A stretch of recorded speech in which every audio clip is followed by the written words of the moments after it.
Hi everyone, Miss Whitney here. I wanted to touch base with all of you about some common mistakes that I saw as I was looking through your stoichiometry work. So bear with me while we just go over a few things. First of all, I want to remind you that if you do not include work in your submission, you will not receive credit. So for example, not only is this answer wrong, there's no work shown and no units. Down here, this is what we're looking for. You're including units, both in your conversions and your answer, and your proper work is shown. So that's kind of the worst type of way you could answer a question.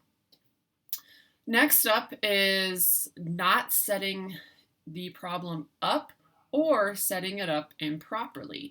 So a number of you were just trying to kind of multiply by random ratio numbers throughout, as you can see here. Same thing down here, over here as well. You've got to make sure that you're setting these problems up using the correct conversion factors. This is another thing I saw a little bit of. Some of you just writing down mole ratios. I'm not sure how you got to this answer. So you need to make sure that you're setting things up using the number that you're given and then using your conversion factors. This is stoichiometry. This is what stoichiometry is. So if you're not setting problems up this way, then you're not actually displaying understanding of stoichiometry. Another thing that I saw a few of you do was having the incorrect number of steps in problems. So for example, this one here is a grams to grams problem, and there's only one step involved, as opposed to the correct way to do this one, which is to actually have 3 steps involved in this problem. So I want to encourage you to keep track of where you need to go, kind of think through it and map it out before you start your problem so that you can know how many steps you're going to have in solving the problem. Another thing I saw a little bit of is just setting things up in the wrong order. So here we have the mole ratio first, and that's being multiplied by the number that was originally given. Remember, the whole point here is to convert units, so this actually needs to be first, and then the mole ratio second.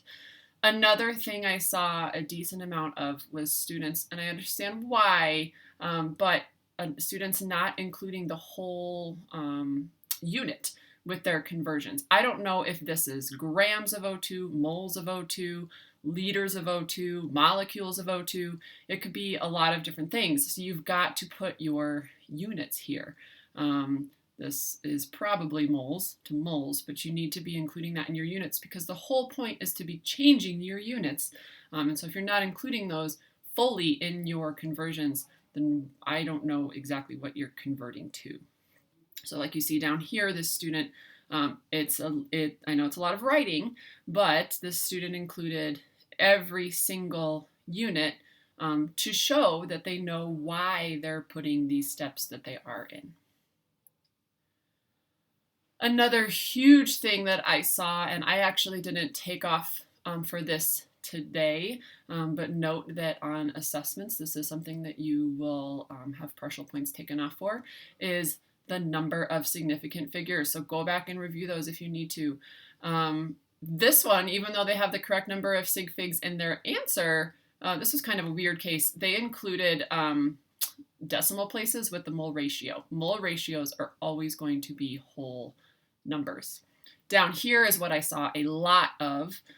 You started off with a certain number of sig figs in the first number, but then you got this cool long number on your calculator and you just decided to write a random number of decimal places. This one, for example, would need to be 5.63. You would round that up. So this is what we want to see. This student had 2 sig figs to start with, finished their answer with 2 sig figs. Same thing here, 3 sig figs to start with, 3 sig figs in their answer. Last but not least, and this was kind of a, this isn't something I took off for, but I do want you to just keep an eye out for this. I had a number of students that they wrote the right conversion factors out, but they weren't set up as fractions. They were just kind of numbers like randomly spaced apart on a piece of paper. I knew I could read, for example, I could read this one and know what was going on, and they arrived at the correct answer, correct number of sig figs, correct units. And I didn't clarify this is something that you need to do, but we are multiplying by fraction, or we're actually multiplying by 1 each time in order to change our units. So we have to have these set up as fractions. You can do that one of 2 ways. All of the videos that I made, and I think most of the other teachers did, except for Miss Woods, have it set up like this, where we're multiplying by these fractions. Miss Woods likes to set them up like this, and this is also a perfectly fine way to set up these problems. By having these kind of boxes separated out so you can see a little bit more clearly what conversion factors you have. That is also completely fine. So I hope that helped a little bit. I hope that provided some clarity on, what things you maybe were confused about, or where you lost points on homework last week. If you have any questions, please feel free to reach out to me. Other than that, hang in there, we're almost done, and thank you for watching.